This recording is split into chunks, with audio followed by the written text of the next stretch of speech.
Two great mysteries dominate our lives, love and money. What is love is a question that has been endlessly explored in stories, songs, books, movies, and television. But the same cannot be said about the question, what is money? It's not surprising that monetary theory hasn't inspired any blockbuster movies, but it was not even mentioned at the schools most of us attended. For most of us, the question, where does money come from, brings to mind a picture of the mint printing bills and stamping coins. Money, most of us believe, is created by the government. It's true, but only to a point. Those metal and paper symbols of value we usually think of as money are indeed produced by an agency of the federal government called the Mint. But the vast majority of money is not created by the Mint. It is created in huge amounts every day by private corporations known as banks.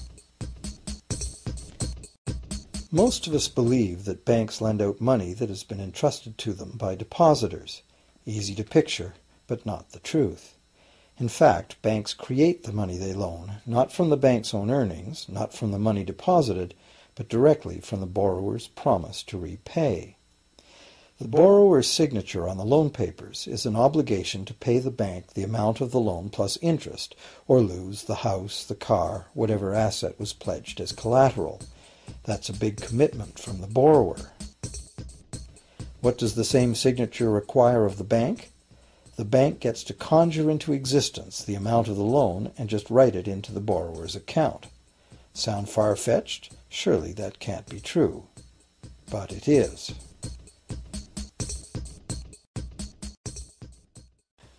To demonstrate how this miracle of modern banking came about, consider this simple story, the goldsmith's tale. Once upon various times, pretty much anything was used as money. It just had to be portable, and enough people had to have faith that it could later be exchanged for things of real value, like food, clothing, and shelter. Shells, cocoa beans, pretty stones, even feathers have been used as money. Gold and silver were attractive, soft, and easy to work with, so some cultures became expert with these metals. Goldsmiths made trade much easier by casting coins, standardized units of these metals whose weight and purity was certified. Well, to protect his gold, the goldsmith needed a vault, and soon his fellow townsmen were knocking on his door, wanting to rent space to safeguard their own coins and valuables. Before long, the goldsmith was renting every shelf in the vault and earning a small income from his vault rental business. Years went by, and the goldsmith made an astute observation. Depositors rarely came in to remove their actual physical gold, and they never all came in at once. That was because the claim checks the goldsmith had written as receipts for the gold were being traded in the marketplace as if they were the gold itself. This paper money was far more convenient than heavy coins, and amounts could simply be written instead of laboriously counted one by one for each transaction. Meanwhile, the goldsmith had another business. He lent out his gold, charging interest. Well, as convenient claim check money came into acceptance, borrowers began asking for their loans in the form of these claim checks instead of the actual metal. As industry expanded, more and more people asked the goldsmith for loans. This gave the goldsmith an even better idea. He knew that very few of his depositors ever removed their actual gold, so the goldsmith figured he could easily get away with lending out claim checks against his depositors' gold, in addition to his own. As long as the loans were repaid, his depositors would be none the wiser and no worse off, and the goldsmith, now more banker than artisan, would make a far greater profit than he could by lending only his own gold. For years, the goldsmith secretly enjoyed a good income from the interest earned on everybody else's deposits. Now a prominent lender, he grew steadily richer than his fellow townsmen, and he flaunted it. Suspicions grew that he was spending his depositors' money. His depositors got together and threatened withdrawal of their gold if the goldsmith didn't come clean about his newfound wealth. Contrary to what one might expect, this did not turn out to be a disaster for the goldsmith. Despite the duplicity inherent in his scheme, his idea did work. The depositors had not lost anything. Their gold was all safe in the goldsmith's vault. Well, rather than taking back their gold, the depositors demanded that the goldsmith, now their banker, cut them in by paying them a share of the interest. And that was the beginning of banking. The banker paid a low interest rate on deposits of other people's money that he then loaned out at a higher interest. The difference covered the bank's cost of operation and its profit. The logic of this system was simple, and it seemed like a reasonable way to satisfy the demand for credit.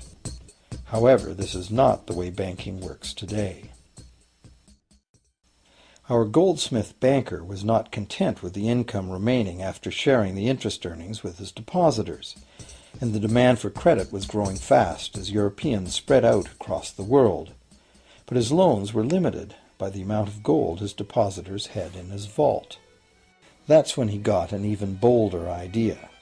Since no one but himself knew what was actually in his vaults, he could lend out claim checks on gold that wasn't even there.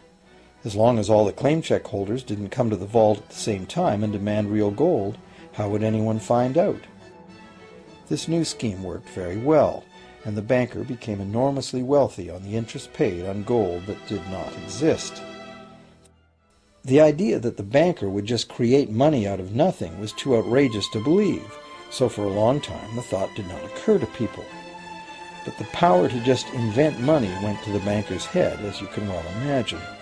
In time, the magnitude of the banker's loans and his ostentatious wealth did trigger suspicions once again. Some borrowers started to demand real gold instead of paper representations. Rumors spread. Suddenly, several wealthy depositors showed up to remove their gold. The game was up. A sea of claim check holders flooded the street outside the closed doors of the bank. Alas, the banker did not have enough gold and silver to redeem all the paper he had put into their hands. This is called a run on the bank, and it is what every banker dreads. This phenomenon of a run on the bank ruined individual banks and, not surprisingly, damaged public confidence in all bankers. It would have been straightforward to outlaw the practice of creating money from nothing. But the large volumes of credit the bankers were offering had become essential to the success of European commercial expansion, so instead the practice was legalized and regulated. Bankers agreed to abide by limits on the amount of fictional loan money that could be lent out. The limit would still be a number much larger than the actual value of gold and silver in the vault. Quite often the ratio was 9 fictional dollars to 1 actual dollar in gold. These regulations were enforced by surprise inspections. It was also arranged that, in the event of a run, central banks would support local banks with emergency infusions of gold. Only if there were runs on a lot of banks simultaneously would the banker's credit bubble burst and the system come crashing down.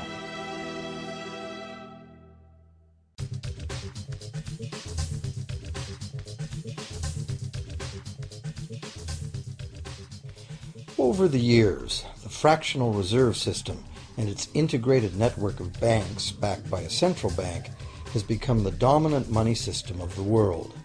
At the same time, the fraction of gold backing the debt money has steadily shrunk to nothing.